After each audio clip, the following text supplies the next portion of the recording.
மனசு என்பது நன்மை தீமை அறியாத ஒரு பச்சிலம் குழந்தை. நீங்க உங்களுக்கே சொல்லுங்க, என் மனசு நன்மை தீமை அறியாத பச்சை குழந்தை. இப்படி கூட சொல்லலாம், பச்சை மண்ணு. பச்சை குழந்தைக்கும் நன்மை தீமை தெரியாது, பச்சை மண்ணுக்கும் நன்மை தீமை தெரியாது. ஒரு குழந்தைக்கு நல்லது கெட்டது தெரியாது பாருங்க. நெருப்பு கொண்டு வந்து காட்டினா கூட கையை நீட்டம் தொடுறதுக்கு, அதுக்கு தெரியாது அது சுடோன்னு. ஒரு மண்ணு, அதுக்கு பாருங்க, நீங்க கத்திரிக்காய் விதைய போட்டாலும் கத்திரிக்காய் அந்த விதைய செடியா முளைச்சு கொடுத்துரும். கஞ்சா செடி விதைய போட்டாலும் அதையும் விதைச்சு அதை விளைவிச்சு கொடுத்துரும். மண்ணுக்கு என்ன தெரியாது, அது கஞ்சா செடியா இல்ல கத்திரிக்காய் செடியான்னு தெரியாது. ஆமா, பக்கத்துல பார்த்து சொல்லுங்க, உங்க மனசும் அப்படிதான், பால் மனசு. அதுக்கு நீங்க தான் சொல்லி கொடுக்கணும், நீங்க தான் அதை மோட்டிவேட் பண்ணணும் நல்ல விஷயங்களுக்கு. அல்லேலூயா. நீங்க எப்படிப்பட்ட தகவலை கொடுத்துக்கிட்டே இருக்கீங்களோ அதன் மீது தான் அது பாய்ந்து கொண்டிருக்கும். கர்த்தருடைய ஆலய பிரகாரத்தினுடைய ஆசீர்வாதங்களை உணர்ந்தவர்களாக துதி ஸ்தோத்திரங்களுக்கு நீங்கள் பயிற்றுவிக்கும் பொழுது ஆத்துமா வாஞ்சையும் தவனமுமாய் மாற ஆரம்பிக்கும். அப்படி நீங்க பயிற்சி பண்ணிட்டீங்கன்னா நான் சொல்றேன், உங்களுக்கு ரொம்ப நல்லது பாருங்களேன். ஏன்னா நம்ம வாழ்ற வாழ்க்கை, இந்த உலகம் பாருங்க, ரொம்ப சவால் நிறைந்த ஒரு உலகம். சவால் நிறைந்த ஒரு உலகம். நிறைய சேலஞ்சிங் இருக்கு லைஃப்ல, நமக்கு நிறைய வகையான சவால்கள் இருக்கு பாருங்க. இந்த சவால்ல இந்த ஆத்துமாவுக்கு எங்க எனக்கு தரமான கம்ஃபர்ட் கிடைக்கும் அப்படின்னு சொல்லிட்டு இதுக்கு விஷயம் தெரியணும். தெரிஞ்சாதான் என்ன பண்ணணும்னு கேட்டீங்கன்னா, கண்ட இடத்தில் ஆறுதலை தேடாமல் கர்த்தரிடத்தில் ஆறுதலை தேட இது நாட ஆரம்பிச்சிரும். அல்லேலூயா. இல்லைன்னா ஆத்துமா என்ன பண்ணணும்னு கேட்டீங்கன்னா, சவாலான சூழ்நிலையில கண்ட இடத்துக்கு நாட ஆரம்பிக்கும். பக்கத்துல பார்த்து சொல்லுங்க, ஆறுதல் பெற அடுத்தவங்களை நாடாதீங்க. நாங்க இப்படி சொல்லிட்டீங்க, எனக்கு ஒரு ஆறுதல் வேணும்னா என் நண்பன் தான், என் ஃப்ரெண்டு தான், தப்பு இல்லை. ஆனா அதை விட அதிகமா நீங்க கர்த்தரை நாடணும். இல்லைன்னா வச்சுக்கொள்ளுங்களேன், உன் நண்பன் வெளியே சொல்ல மாட்டான், ஆனா சொல்லுவான், இன்னும் ஆட்டான்னாவ அந்த சிரிக்கி அது வேற ஒரு கேங்க்ல போயிட்டு உன்னை பத்தி பேசிக்கிட்டு இருக்கும். அவன் இன்னும் ஆட்டான்னா தெரியுமா? பக்கத்துல பார்த்து சொல்லுங்க, ஆண்டவர் அடுத்தவங்க கிட்ட ஆறுதல் தேடாதீங்க, அசிங்க தான் படுத்துவான். இப்ப அது தெரியாது, ஒரு நாள் கண்டிப்பா அது தெரியும். இன்னொரு விஷயத்த சொல்றேன், பக்கத்துல பார்த்து கொஞ்சம் நல்லா அவங்க முகத்தை தீவிரமா பார்த்து சொல்லுங்க. முக்கியமா சொல்றேன், ஆன்லைன்ல ஆறுதல் தேடவே தேடாதீங்க. அது உன்னை தெளிய வச்சு அடிச்சு உன்னை அடிக்ஷன் ஆக்கிறோம். ஆறுதல் பெற அடுத்தவர்களையும் அல்ல, ஆன்லைனையும் அல்ல, ஆறுதல் பெற தரமான இடம் கர்த்தாதி கர்த்தர், என் தேவாதி தேவன். இந்த மனசை ட்ரெயின் அப் பண்ணணும். அடுத்த வசனத்துல சொல்றாரு பாருங்க, எப்படி எவ்வளவு பியூட்டிஃபுல்லா சொல்றாரு. 3ஆம் வசனம், என் ராஜாவும் என் தேவனுமாகிய சேனைகளின் கர்த்தாவே, உம்முடைய பீடங்கள் அண்டையில் அடைக்கலான் குருவிக்கு வீடும் தகைவிலான் குருவிக்கு தன் குஞ்சுகளை வைக்கும் கூடும் கிடைத்ததே. ஒரு பறவை ஆனாலும் சரி, ஒரு பிராணியை ஆனாலும் சரி, ரொம்ப ஒரு சேஃபஸ்டான ஒரு கம்ஃபர்டான ஒரு இடத்தை எப்போ நாடும்னு கேட்டீங்கன்னா, அது பிரசவிக்கிற ஒரு நேரம். ஒரு பூனை எடுத்துக்கோங்க, ஒரு நாய்க்குட்டி எடுத்துக்கோங்க, இடத்தை தேடிக்கிட்டே இருக்கும். எங்க நல்ல ஒரு சொகுசான இடம் இருக்கு, ஏன்னா குட்டி போடுறதுக்கு போய் தேடும், தன் குஞ்சுகளை வைப்பதற்கான இடத்தை தேடும். ஒரு பறவைகளை பாருங்கள், இங்க சொல்லப்பட்டிருக்கு, அந்த குருவி எல்லாம் போய் தேடுதான். அந்த அடைக்கலான் குருவி எல்லாம் தன் குஞ்சுகளை வைப்பதற்கான கூடுகளை தேடுதான். அரண்மனையில் போய் தேடுதான், அடிச்சு துரத்துறாங்களாம். வீடுகளில் போய் தேடுதான், அதை துரத்துறாங்களாம். கண்ட எல்லா இடத்துலும் போய் தேடுறாங்களாம். அதுக்கு ஒரு கம்ஃபர்டான இடம் கிடைக்கல. இதுக்கு தெலுங்குல பேசிட்டோம். இப்படி பார்த்தா எப்படி? தெளிவாதானே பேசுறேன். அல்லேலூயா. இந்த அடைக்கலான் குருவிகள், தகைவிலான் குருவிகள் அங்கும் இங்கும் அலைந்து திரிகிறது. அது குஞ்சு பொரிப்பதற்கான ஒரு நல்ல ஒரு சூழல் அதற்கு இல்ல. தன் குஞ்சுகளை வைப்பதற்கான கூடு இல்ல. ஒரு இடம் கண்டுபிடிச்சுதான், கர்த்தருடைய பலிபீடம், கர்த்தருடைய உடன்படிக்கையின் பெட்டி, தேவாதி தேவனுடைய தெய்வீக ஆலயம். நேரம் வந்து தஞ்சம் புகுதா பாருங்க. கர்த்தர் கூட அதற்கு அடைக்கலத்தை கொடுத்து அவருடைய பீடத்துல, அவருடைய ஆலயத்துல, அவருடைய சட்டையில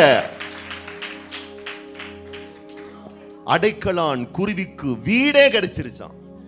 தகைவிலான் குருவிகளுக்கு தன் குஞ்சுகளை வைக்கக்கூடிய கூடே கிடைச்சிருச்சான். சேஃபா குட்டி போட்டு குடும்பம் நடத்தி சந்ததியை அங்க உருவாக்கிட்டு போயிருச்சான். பக்கத்துல பார்த்து சொல்லுங்க. குருவி எல்லாம் சொல்றாங்க 4 அறிவு 3 அறிவு 5 4 அறிவு தான் சொல்றாங்க பாருங்களேன்.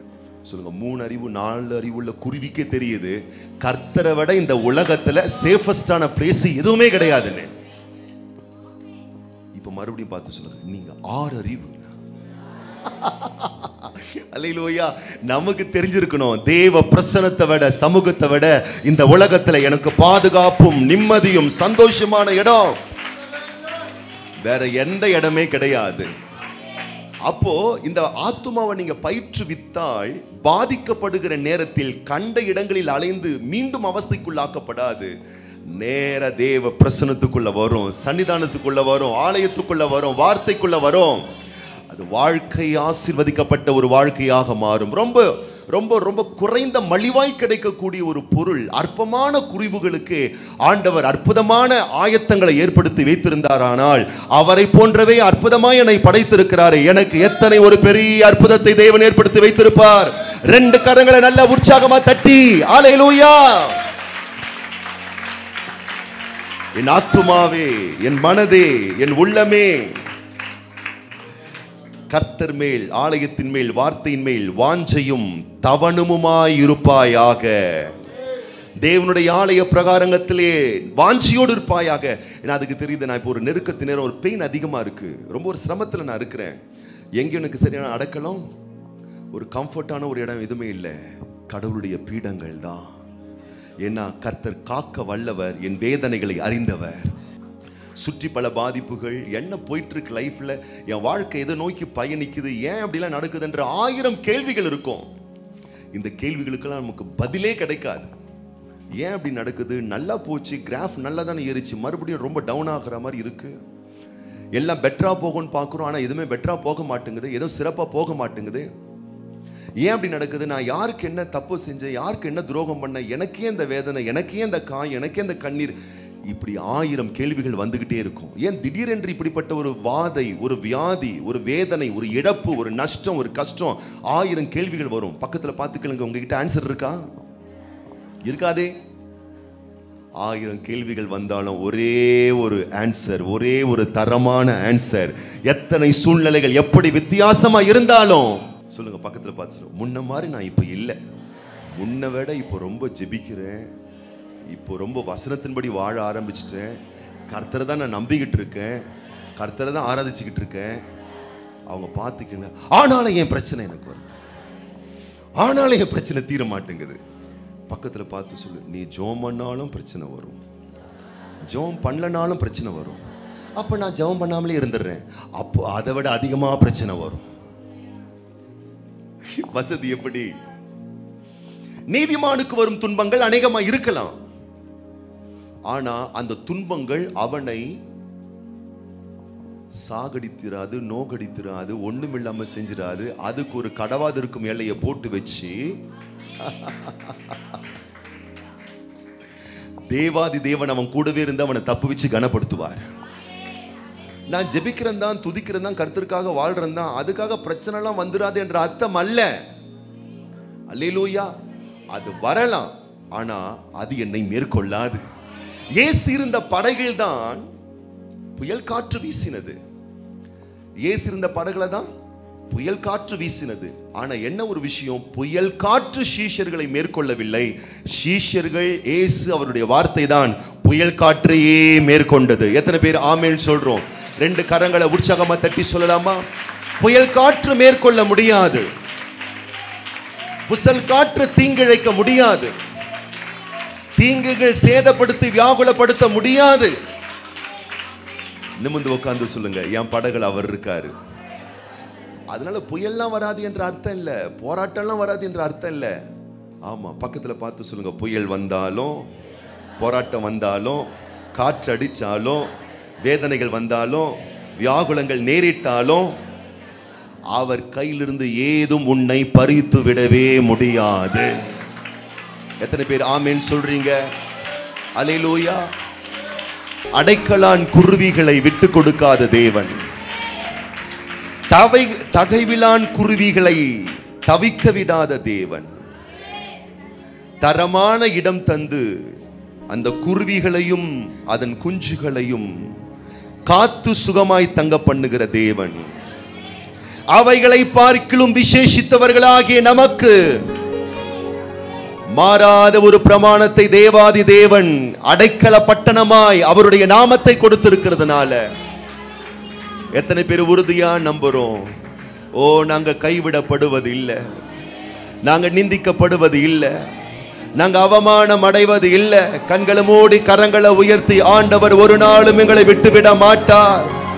எத்தனை நெருக்கமான சூழ்நிலைகள் வந்தாலும், சவாலான சூழ்நிலைகள் வந்தாலும், ஓ, நாங்கள் கர்த்தாதி கர்த்தரால் கைவிடப்படுவது இல்லை, நாங்கள் தேவாதி தேவனால் கைவிடப்படுவது இல்லை, நாங்கள் ராஜாதி ராஜாவால் கைவிடப்படுவது இல்லை.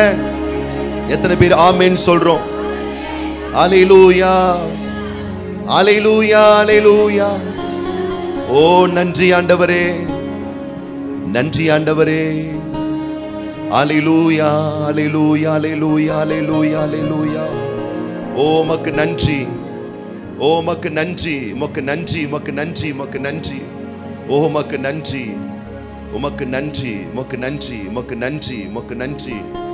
கோடா கோடி நன்றி ஆண்டவரே, கோடா கோடி நன்றி, கோடா கோடி நன்றி. விலகாத தேவனுடைய சமூகம் ஓ நம்மை சூழ்ந்து கொண்டிருக்கிறது. விலகாத தேவனுடைய பிரசனம் நம்மை சூழ்ந்து கொண்டிருக்கிறது. விலகாத தேவனுடைய மகிமை நம்மை சூழ்ந்து கொண்டிருக்கிறது. ஹல்லேலூயா, ஹல்லேலூயா, ஹல்லேலூயா, ஹல்லேலூயா, ஹல்லேலூயா, ஹல்லேலூயா. ஆகவே நமக்கு இருக்க வேண்டிய ஒரு மேலான ஒரு சிந்தை, மேலான ஒரு எண்ணம், மேலான ஒரு நினைவு, என் வாழ்க்கை, என் தேவை, என்னுடைய பிளான், என் திட்டம், இது எல்லாவற்றை பார்க்கலாம் தேவனே பிரதானமானவர். அவருடைய துணை தான் என் வாழ்க்கையில நான் எல்லாவித நன்மைகளை பெற்று அனுபவிக்க உதவி செய்யும். உனக்கு பிடிக்காத சூழ்நிலை தான், நீ போய்கொண்டிருக்கிற பாதை உன்னை வேதனைப்படுத்துகிற பாதை தான். ஆனா அந்த பிடிக்காத சூழ்நிலையை விட உனக்கு பிடித்தமான ஆண்டவர் மகா பெரியவர். உன்னை வியாகுலப்படுத்துகிற பாதையை விட உன்னை ஆசீர்வதிக்கிற தேவனுடைய கரம் உன் மேல பெரிதா இருக்கிறபடியினால, ஓ நன்றி ஆண்டவரே, நன்றி ஆண்டவரே, நன்றி ஆண்டவரே, நன்றி ஆண்டவரே. சூழ்நிலைகள் எவ்வளவு வித்தியாசமா இருந்தாலும், எத்தனை வித்தியாசமா இருந்தாலும், எவ்வளவு வித்தியாசமா இருந்தாலும், தேவன் வித்தியாசமானவர் அல்ல. அவர் நமக்கு எப்பவுமே விசேஷமானவர். அவர் எப்பவுமே நமக்கு நல்லவர். அவர் எப்பவுமே எப்பவுமே எப்பவுமே நமக்கு போதுமானவர். அல்லேலூயா, அல்லேலூயா, அல்லேலூயா. ஓ, நம்முடைய எல்லா சூழ்நிலைகளை அறிந்தவர், நமக்காக நம் பட்சத்தில் வழக்காடுகிறவர். சில தாமதங்கள், சில விஷயம் நேர்த்தி அமையலன்றதுனால அவர் செத்து போயிட்டார் அர்த்தம் இல்லை. இம்மட்டும் வா, மிஞ்சி வராதே என்றும் கடவாதிருக்கும் எல்லையை ஏற்படுத்தி உன் கரங்களை பிடிச்சிட்டு தான் போயிட்டு இருக்கிறாரு. ஆனா நமக்கு தான் தெரியல அவர் இருக்காரா இல்லையான்னு. அதுக்காக தான் இந்த மனதை பயிற்றுவிக்க வேணும். மானானது நீரோடைகளை வாஞ்சித்து கதறுவது போல ஒவ்வொரு நாளும் தேவன் மேல் இந்த மனதும் ஆத்துமாவும் கதற கதற துதிக்க துதிக்க இது நல்ல ஒரு தைரியமான ஒரு மனசா மாறிடும். அல்லேலூயா. ஆமா, பக்கத்துல பார்த்து சொல்லுங்க, எதையும் தாங்கும் இதயம். மெரினா பீச்ல மட்டும் தூங்கக்கூடாது, அங்கதான் போட்டு வச்சிருக்காங்க, எதையும் தாங்கும் இருதயம் இங்கே இருக்கிறது அப்படின்னு. பக்கத்துல நிமிர்ந்து உட்காந்து சொல்லுவாங்க, எதையும் தாங்கும் இதயமா நீ மாறணும் அப்படின்னா உன் மனதுல தான் ஒரு அழகான மாற்றத்தை கொண்டு வரணும். அந்த மனது எப்பொழுது திடப்படும், எப்பொழுது திடப்படும்? யோசுவாவுக்கு சொல்றாரு, அதை எபிரேயர் நாக்கியோன் கோட் பண்றாரு, கர்த்தரனுக்கு சகாயர், நான் பயப்பட மாட்டேன், மனுஷன் பிசாசு தீங்கு எனக்கு என்ன செய்ய முடியும் அப்படி சொல்லும் பொழுது பாருங்க, நான் சொல்றேன், நீங்கள் துரும்பாய் இருந்தாலும் இரும்பாய் மாறுவீர்கள், நீங்கள் எளியவர்களாய் இருந்தாலும் வலியவர்களாய் மாறுவீர்கள். ஏன்னா வார்த்தை அப்படி உங்களை உருவாக்கும். பாருங்களேன், வார்த்தைக்கு அப்படிப்பட்ட ஒரு வல்லமை இருக்கிறது. பலவீனம் பலவீனம் பலவீனம் அதை பார்க்காம, பலவீனம் இருக்குதான், கஷ்டம் இருக்குதான், நெருக்கம் இருக்குதான், என்ன பண்றது? டாக்டர் கிட்ட நீங்க காய்ச்சல் போறீங்க, ஒரு டோஸ் கொடுப்பாரு, ஒரு டேப்லெட்டோ கேப்சூலோ கொடுப்பாரு. அது போட்டும் சரியாகலன்னா மறுபடியும் எங்க போவோம்? ஒருவேளை அதே டாக்டர் கிட்ட போலாம், இல்லை வேற ஏதாவது டாக்டர் கிட்ட போலாம். மறுபடியும் மெடிக்கலுக்கு தான் நம்ம போவோம். இப்போ டாக்டர் என்ன பண்ணுவாருன்னா, மெடிசன் ரொம்ப எம்ஜி பவர் ரொம்ப கம்மியாக இருக்கு, டோசேஜ் என்ன பண்ணுவார்? அதிகமாக்கிடுவார். அப்போ நான் சொல்கிறேன், பிரச்சனை அதிகமாக இருக்கா? பக்கத்தில் பார்த்து சொல்லுங்க, பிரச்சனை அதிகமாக இருக்கா? டோசேஜ் அதிகமாக்குங்க. என்ன டோசேஜ்? கிருபையின் டோசேஜ் தான் அதிகமாக்கணும். கிருபை எப்படி பெருகும், எப்படி அதிகமாகும்? இப்படி அநேகர் இருக்கிற இந்த சங்கத்தில் எழுப்பப்படுகிற ஸ்தோத்திரங்கள், அநேகருடைய ஸ்தோத்திரங்களினாலே பெருகுகிறது கிருபை.